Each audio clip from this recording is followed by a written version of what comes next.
Has inflation got you down? Are you waiting on a raise that might never happen? Today, we're talking about how creating a subscription box side hustle could generate $1,000 extra a month with only 50 subscribers. Come listen.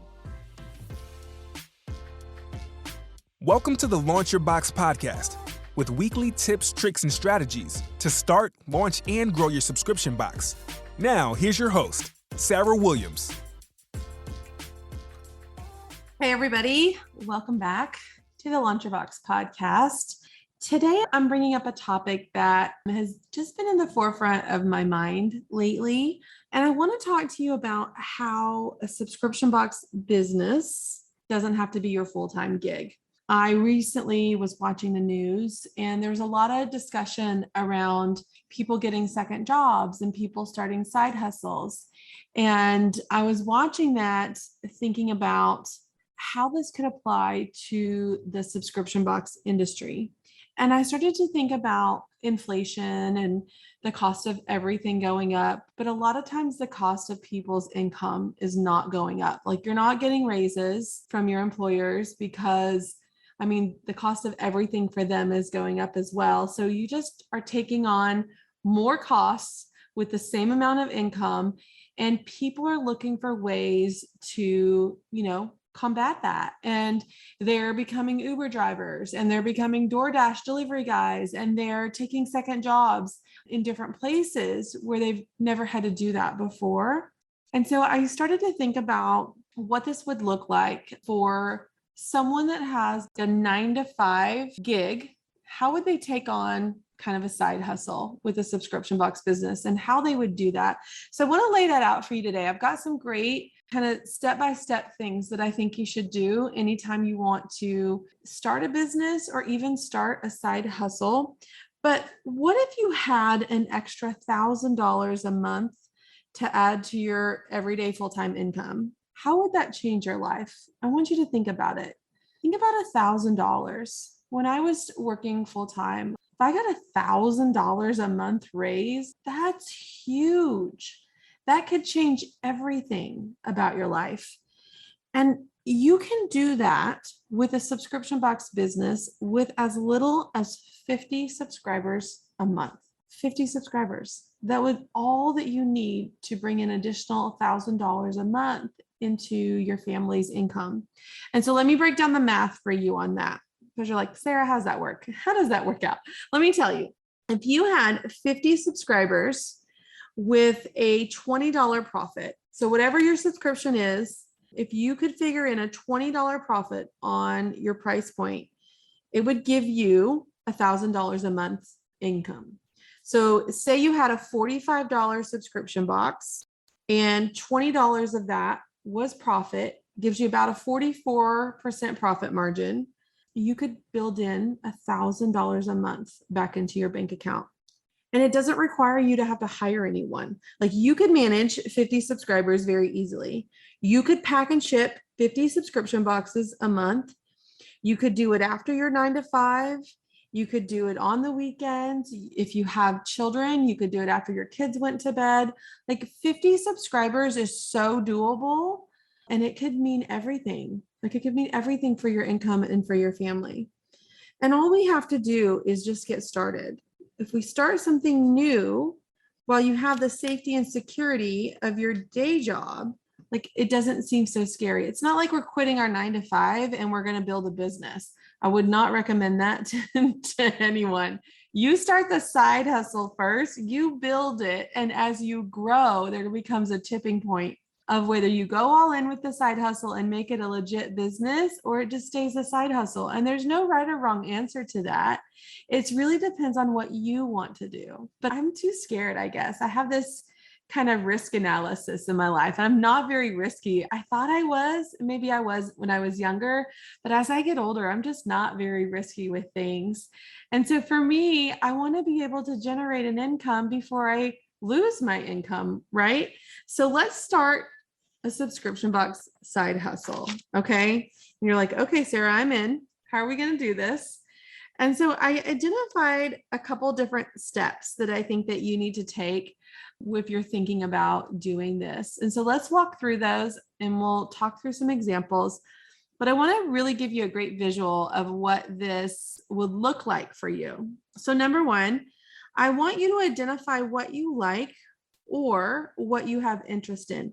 Maybe it's knowledge that you have, maybe you have some expertise in some area, but you have to be passionate about the subject matter of your business or your subscription box, or it's not going to last. So don't try to be like anyone else. Don't say, well, oh, this other business is doing that, so they're successful, I'll do that too. That's not going to work. Make sure it's something you love or you're good at. So I was trying to think of a great example that I could share with you. And I started to think about like my husband. If he was starting a subscription box business, or if he came to me and said, hey, I want to start a subscription box business, what advice would I give him? And so I thought about this. And for him, I think about what does he like and what does he have interest in and passions around? Like what lights him up? What does he want to do in his off time? And that's fishing. Okay. So he loves fishing. And so I thought if he were going to start a subscription box, he would have so much fun doing something fishing related. So then number two, that I'm identifying what he likes. So I want you to identify what you like, what you're interested in, what you have expertise in, anything like that. And then number two is, are there people around you with the same interests? So we're going to figure out who around us would be interested. This is the first place that we go to potentially get customers. And I want you to think about, where would I find more people like me? So if he's interested in fishing, obviously he has friends that are interested in fishing because they all go fishing together. And then how would he find more people that would be interested in fishing? And I think, like, where do these people hang out on the internet? If you like fishing, if you're just really into fishing, where are you hanging out on the internet? And my first thought was YouTube. Like, you're probably watching some YouTube videos. But then something clicked in my mind that was just it's kind of funny. I watch these, I love reality TV. Okay. I love dumb reality TV. And he kind of makes fun of me about it. But I always watch these dumb shows and I just love them because it just makes me feel better about my life. Okay.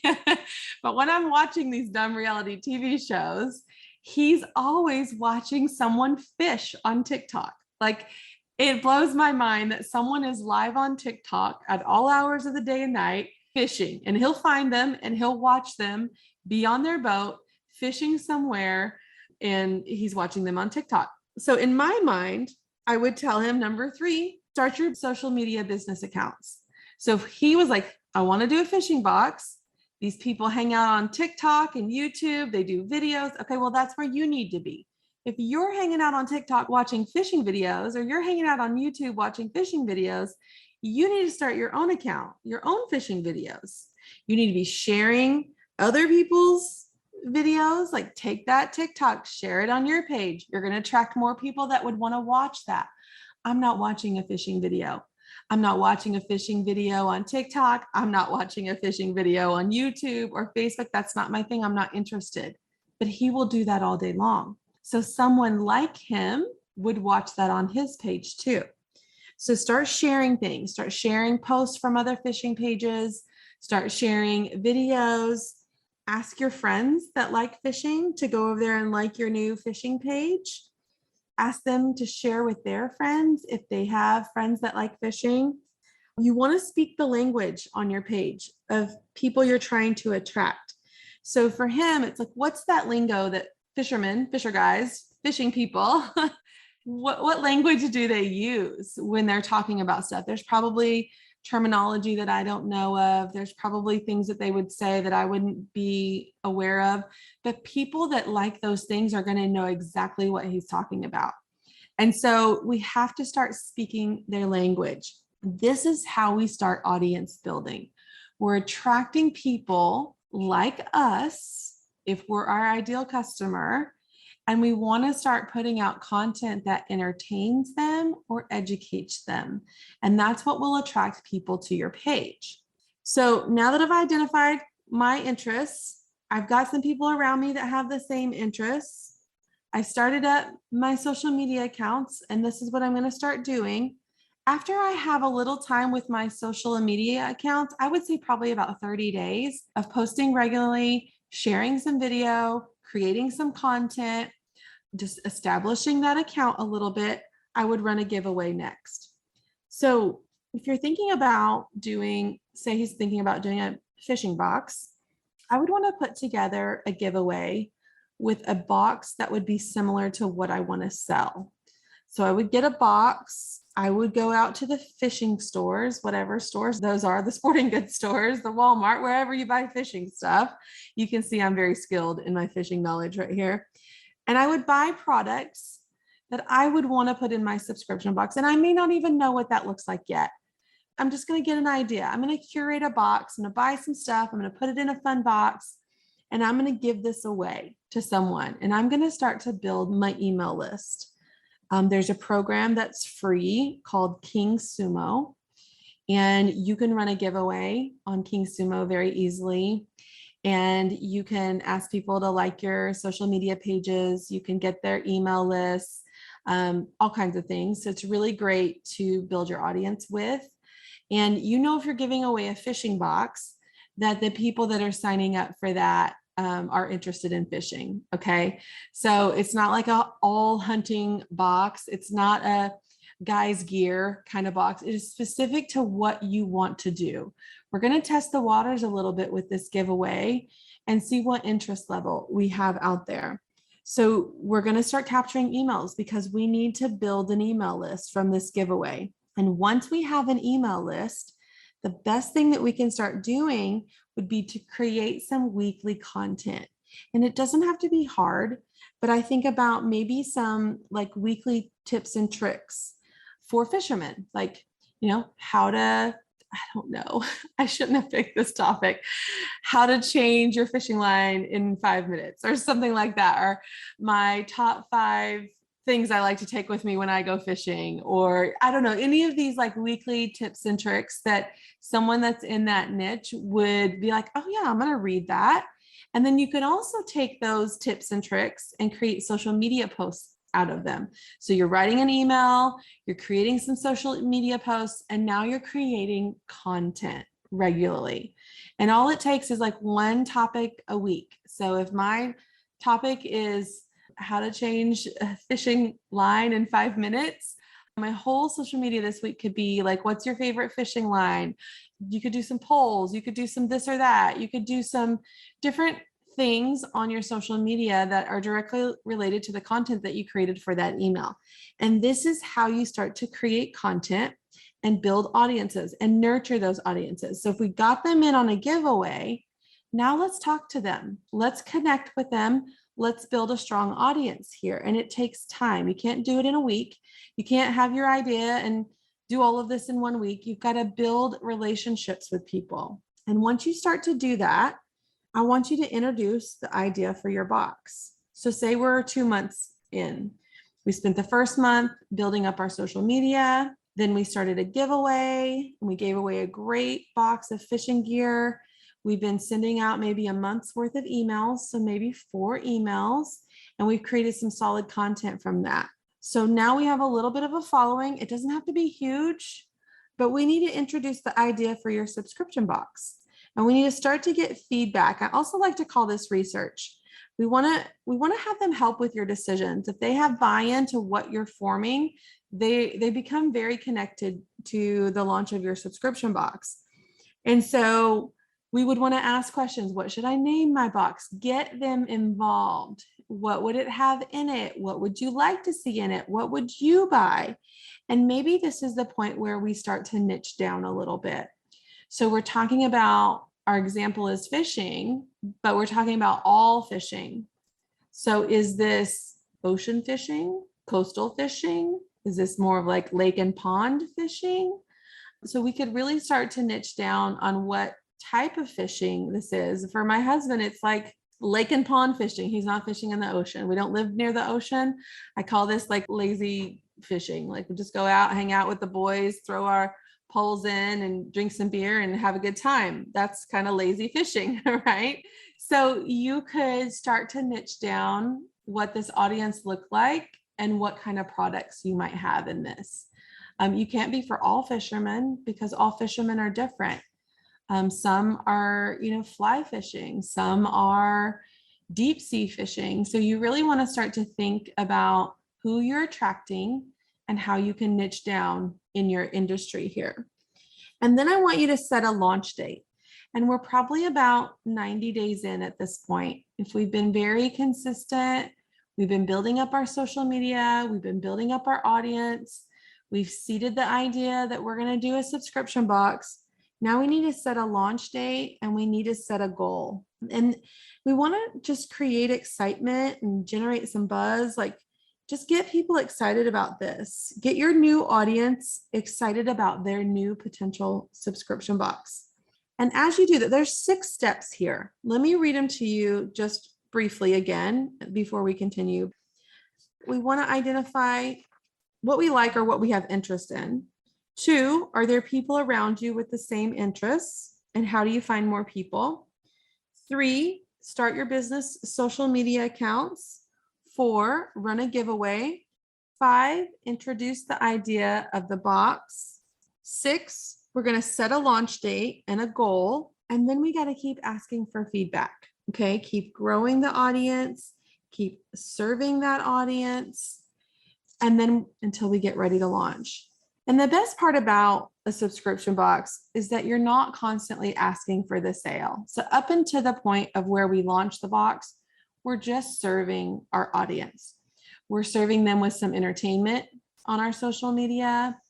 Hopefully we're serving them with some education, some tips and tricks and how-tos on our social media and our emails. So up until this point, all we've done is serve, and say that's 90 days. Say you started that and you really got consistent with it for 90 days before you ever even sell. But once you sell to them, you don't have to constantly sell because this is reoccurring. So once they sign up, hopefully they're going to stay. I could see most people in our community have over a 90%, retention every single month. This is how you go from idea to launch. You got to build it up, and you've got to be passionate about what you're thinking about in order to really stick with it and be able to speak to that customer. There's just so many amazing examples of our members inside Launch Your Box who started a box as a side hustle. There's a few that come to mind right away when I think about this. I think about Jamie with the CRNA swag. She's a full-time CRNA. She started a box for people in the same profession as her, and she has over 200 subscribers. Additional income. She's building in additional income to her already great professional income, and she's passionate about it. And she knows these people, and she knows how to talk to them. I think about Dawn with Teach Sparkle Pop. She's a full-time elementary school teacher, and she started a box for teachers. She has hundreds of monthly subscribers. I also think about Pam with Stella Chroma. She's a full-time nurse practitioner. She created a mystery nail polish subscription of the month, and she formulates and creates these nail polishes right in her basement. It's amazing. I think about Olivia. Olivia is a hairstylist and a boutique owner. With her subscription, it's called Light of the Lamb. She's already self-employed, but she gave herself a raise by adding a subscription box. And I think it's doable for everyone. There are realtors, there are paralegals, there are account managers, there's teachers, medical professionals, and so many more different professions, different jobs inside our community. And they're taking their passions and their expertise and they're creating a subscription box side hustle with it. And I know that everyone can do that. It's possible. And if this podcast episode has your brain working overtime, I want you to go over and take my free workshop. It's called the 6 in 60 workshop. And it's right at 6in60workshop.com. We have those in the show notes today. But I'm going to help you lay out a plan to put together 6 boxes because I need you to visualize what this could look like. Even in this fishing example that I'm giving you. Okay, great. We're talking about a fishing box, but what am I going to put in it? And that's what stops people. In the 6 in 60, I'm going to take you through month by month on how you're going to create this, how you're going to curate this, what this even looks like. Because I know if you could lay it out in a 6-month plan and visualize what this could be, you're now ready to move forward.